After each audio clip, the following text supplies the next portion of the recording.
जो साधु के भेष में लुटेरा है इस देश का ये रामदेव। बच्चे पैदा करने का भी दावा हम बनाते हैं और वह भी शर्तिया बेटा पैदा होगा, इसका भी वो दावा निकाला था और दावा बाजारों में बेचा था। रामदेव कोरोलीन के नाम पर लोगों को बोला कि ये दवा खाइए और आप एकदम ठीक हो जाइए, उसका भी जांच हो रहा। उन्होंने किस ढंग से पत्रकारों के साथ भी दुर्व्यवहार किया, डॉक्टरों के साथ दुर्व्यवहार किया है, वैज्ञानिकों के साथ दुर्व्यवहार किया और आज तो अब सुप्रीम कोर्ट का भी मखौल उड़ा रहा। क्या आप सोच सकते हैं कि एक जोक गुरु जो छोटा मोटा जोक कराता था उसको मोदी जी जमीन दिए हैं, 1 रुपये एकड़ के हिसाब से इसे जमीन दिया गया है। इन तमाम चीजों की जांच इलेक्टोरल बॉन्ड में किस ढंग से ठगी किया जा गया। मोदी जी बोला करते थे कि ये पारदर्शी है और मनी लॉन्ड्रिंग नहीं हो सकता है और इसमें सुप्रीम कोर्ट ने बोला कि यह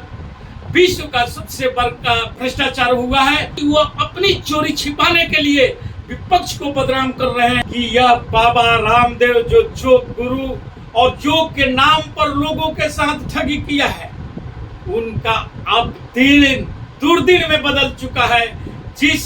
हाथी के कंधे पर सवार होकर के और लोगों को लूटने का काम किए थे, एक रामदेव बाबा जोग गुरु से आज सेठ लाला रामदेव बन चुके हैं। उनके साथ जो सुप्रीम कोर्ट में 2 तारीख को माफीनामा वो पेश किए, लेकिन सुप्रीम कोर्ट ने उसे भी नहीं माना और आज 10 तारीख को भी जब वो सुप्रीम कोर्ट में गए हैं और सुप्रीम कोर्ट ने जी उनके माफीनामा को रद्द करते हुए कहा कि आप सजा भुगतने के लिए तैयार रहिए। और बाबा रामदेव बार बार हाथ पैर को और विनतियां करते रहे, लेकिन कोर्ट मानने के लिए तैयार नहीं हुआ, क्योंकि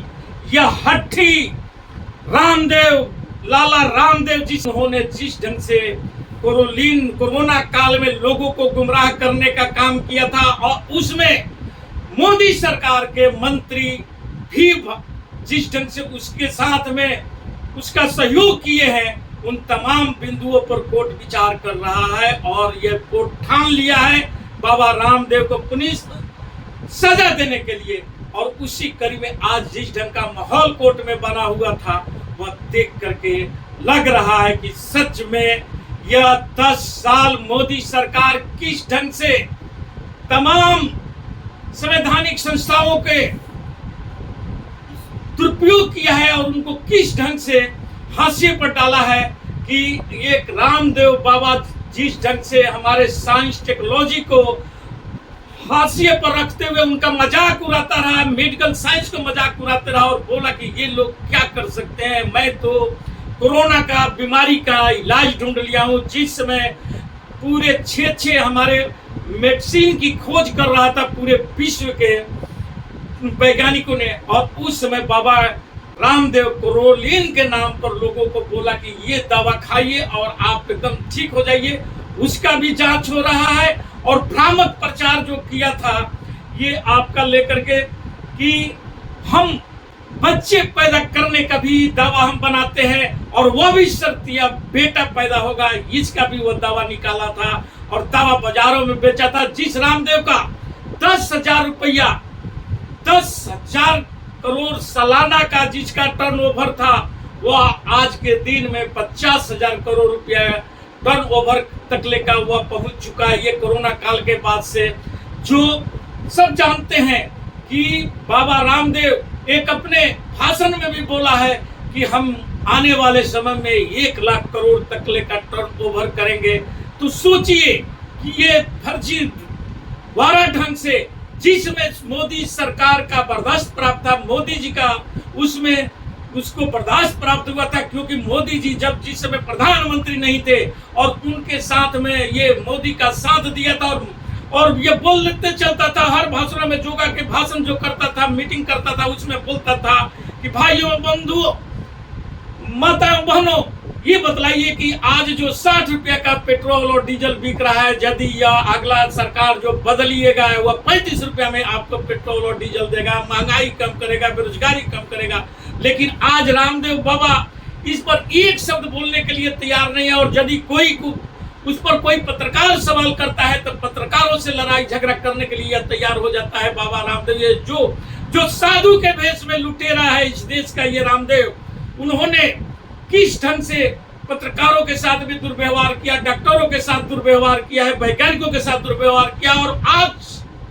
तो अब सुप्रीम कोर्ट का भी मखौल उड़ा रहा था, और इसीलिए सुप्रीम कोर्ट इसके पर कमर कस चुका है कि इसको सजा मिलनी चाहिए, क्योंकि यह व्यक्ति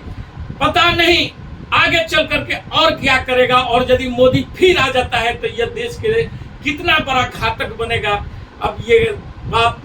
सुप्रीम कोर्ट के अधीन में चला गया, और सुप्रीम कोर्ट इसको क्या सजा देता है, अब इस चीजों को हम सबको देखना है। लेकिन क्या आप सोच सकते हैं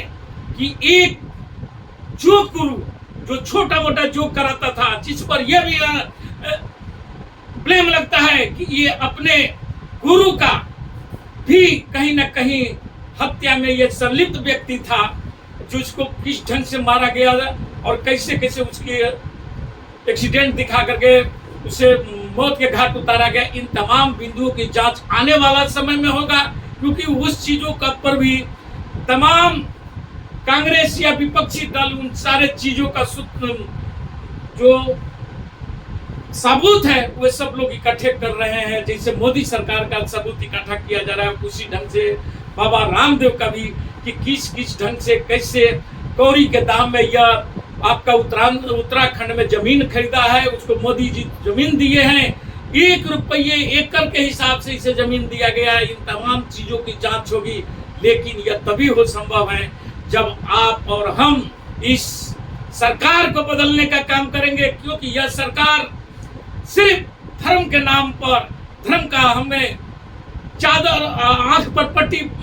चढ़ा करके और हमें ठगने का काम अपने मित्रों के द्वारा, अपने दोस्तों के द्वारा जिस ढंग से कराया है, आप देख ही चुके हैं कि इलेक्ट्रोल बॉन्ड में किस ढंग से ठगी किया जा गया है, जिसको कि कानूनी जामा पहनाया गया था, और यही मोदी जी बोला करते थे कि ये पारदर्शी है और इसमें किसी प्रकार का मनी लॉन्ड्रिंग नहीं हो सकता है। और इसमें सुप्रीम कोर्ट ने बोला कि यह